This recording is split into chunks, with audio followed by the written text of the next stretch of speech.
Okay, time for some serious shh. This works on the principle that a lot of DnB producers use.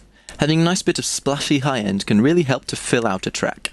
So create a combinator, name it shh with as many H's as you have patience for, then create a redrum instance. Now just import a crash into one of the channels.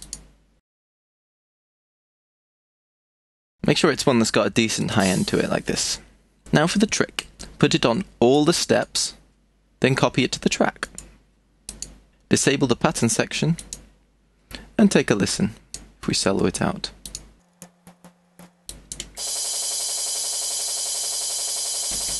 This makes a constant crash sound.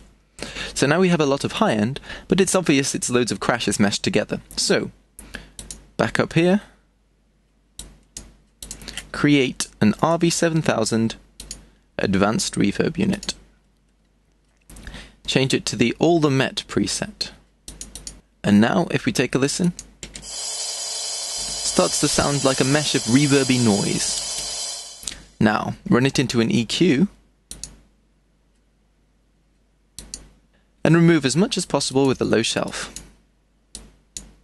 Use parameters 1 and 2 to notch out any particularly hissy areas. I'm going to use param 1 on about 2.8 kHz, just to give some space in the mix for the click of the kick drum and snare drum we added earlier. And param 2 I'm going to take up to about 5.5.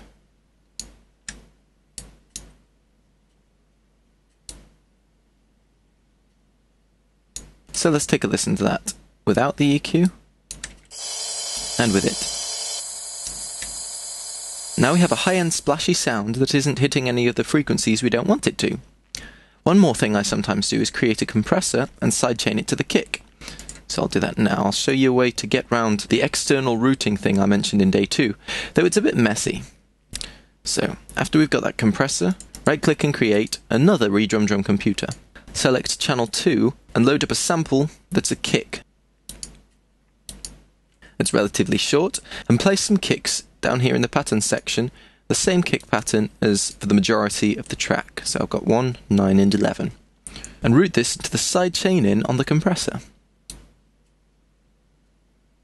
Now on the compressor, take the input gain up to about 3/4 just to boost the volume a little bit. Take the threshold right down to about -30. And limit it with an infinity to 1 ratio. Make sure the attack is at 0 so it kicks in quickly. Now if you test this, it'll be really messy and the compressor won't work. Check it out. See, it's going absolutely crazy. Why? Because the reason sequencer is triggering the first channel on both redrum instances. So how do you get around that? Simply mute channel 1. Now take a listen. Sweet! Adjust the release on the compressor to taste, if you want it to be a bit faster, or slower. And you'll just get that cool pumping shh that's a little bit more interesting than a stationary shh. Just make sure it isn't too loud in the mix, else it'll steal focus from the rest of the song.